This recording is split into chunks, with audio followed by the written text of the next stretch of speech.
मच्छर के काटने से इंसान से बंदर बनने की कहानी। बहुत समय पहले की बात है। एक गांव में रोहन नाम का एक लड़का रहता था। वह बहुत ही होशियार और शरारती था। लेकिन उसकी एक आदत थी, वह कभी भी मच्छरों को सीरियसली नहीं लेता था। जब उसकी माँ उसे मच्छरदानी लगाने या क्रीम लगाने के लिए कहती, तो वह हंसकर टाल देता।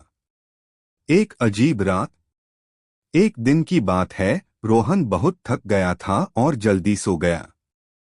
लेकिन उस रात एक जादुई मच्छर उसके कमरे में घुस आया। यह मच्छर साधारण नहीं था, यह जंगल के राजा का दूत था और उसमें जादुई शक्तियां थीं। जब वह मच्छर रोहन को काटा, तो उसे हल्की गुदगुदी हुई। वह थोड़ा खजाने लगा और फिर सो गया। लेकिन जैसे जैसे रात बीतती गई, अजीब अजीब चीजें होने लगीं। सुबह का चौंकाने वाला नजारा। अगली सुबह जब रोहन उठा, तो उसे महसूस हुआ कि उसके हाथों पर बाल आ गए हैं। जब उसने आईने में देखा, तो उसकी नाक छोटी और चपटी हो गई थी और उसके कान भी बड़े हो गए थे। वह घबराकर चिल्लाया, लेकिन उसकी आवाज भी बदल गई थी। अब वह ऊँ आ करने लगा था। हाँ, अब वह आधा इंसान आधा बंदर बन चुका था। बंदर जैसा जीवन। धीरे धीरे रोहन को एहसास हुआ कि उसकी हरकतें भी बंदरों जैसी हो रही हैं। वह फटाफट पेड़ पर चढ़ सकता था, छलांग लगा सकता था और केले देखकर उसका मन ललचाने लगता था।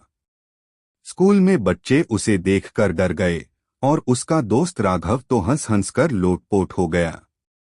जादू का तोड़। रोहन को अब पछतावा होने लगा।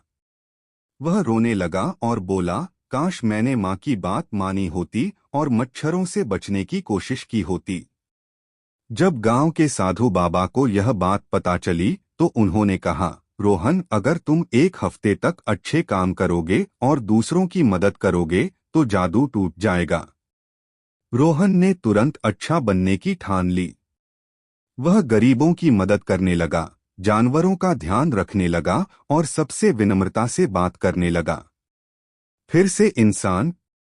7 दिन बाद जब वह सुबह उठा, तो उसने खुद को फिर से इंसान के रूप में पाया। उसकी खुशी का ठिकाना न था। उसने माँ से माफी मांगी और कसम खाई कि वह हमेशा मच्छरों से बचने के लिए सावधानी रखेगा। उस दिन के बाद रोहन ने हमेशा मच्छरदानी लगाई, मच्छर भगाने वाली क्रीम लगाई और साफ सफाई का ध्यान रखा।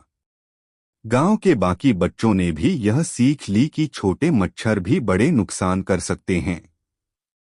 सीख है, छोटी छोटी सावधानियां हमें बड़ी मुसीबतों से बचा सकती हैं। मच्छरों को हल्के में मत लो।